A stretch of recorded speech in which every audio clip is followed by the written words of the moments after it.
polêmicas filosóficas e ao no dual. Eu sou Alisson dos Santos e, como vocês já sabem, aqui encontro informações sobre os mais diversos e variados assuntos, como história, filosofia, cultura e atualidades. Se você ainda não está inscrito, já se inscreve, ativa o sininho para não perder nenhuma atualização e vem com a gente nessa incrível jornada.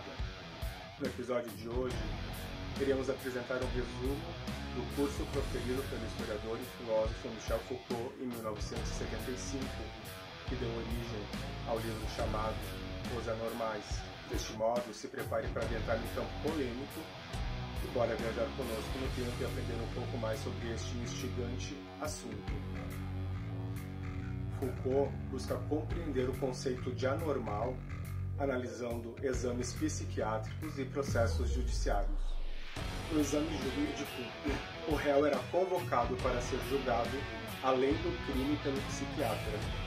Desse modo, a anormalidade do sujeito poderia ser considerada motivação e causa principal de sua infração, ou seja, o exame psiquiátrico poderia transferir a infração do sujeito considerado anormal para a arena psicológica moral.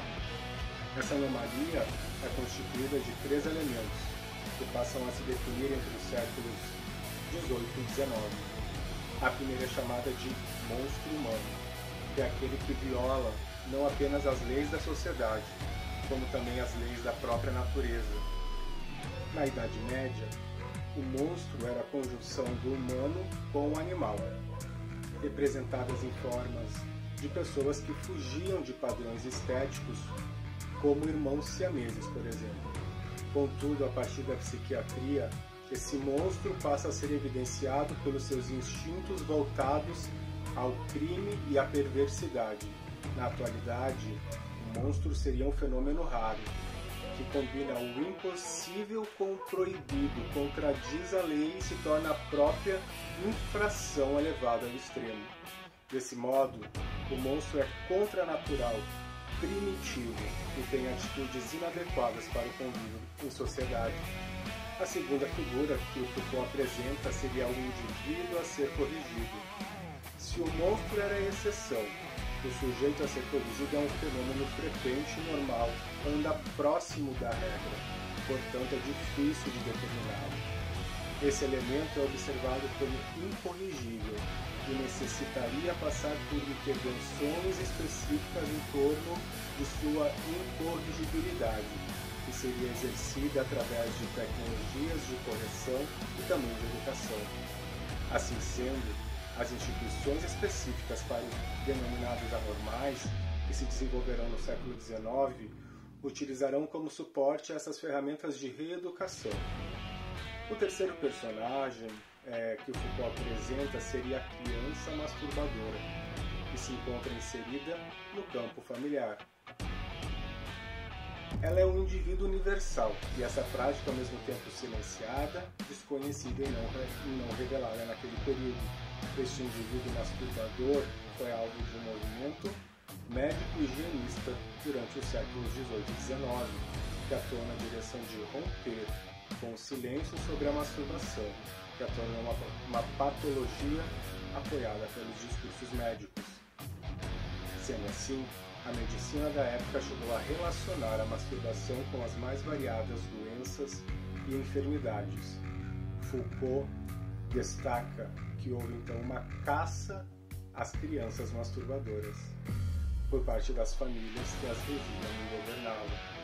Essa caça serviu não apenas para restringir este ato, como também para constituir famílias conjugais estreitas e restritas. Esse bloqueio que era admitido pelos pais ao corpo dos filhos era fundamentado no discurso médico da época. Neste sentido, o anormal do século XIX é uma junção dessas 3 figuras.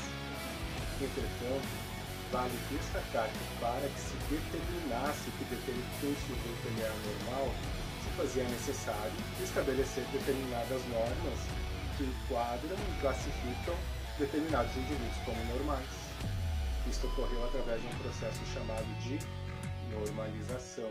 Pode ser descrito como um conjunto de ferramentas que atuavam em consonância com o discurso científico, médico, através das instituições disciplinares, políticas, com o intuito de administrar as condutas consideradas como aceitáveis e excluir aquelas vistas como indesejáveis.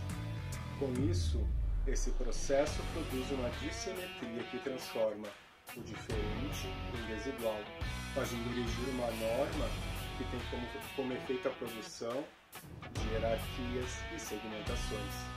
Ou seja, aquilo que é considerado normal ou anormal na sociedade ocidental não passa de uma construção social, cultural e histórica, produzida através de discursos médicos, psiquiátricos, jurídicos e científicos.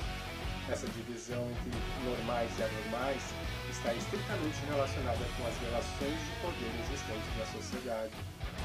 Ora, pois, os poderosos exigem uma sociedade homogênea, uniformizada, que pense de modo semelhante, que procure manter ao máximo o status quo dos valores centrais do sistema capitalista, a fim de que se mantenham as estruturas que nos separam e nos dividem em classe social, em raça e etnia, em gênero, orientação sexual, sexualidade, nacionalidade, dentre outras diferenças e marcadores sociais.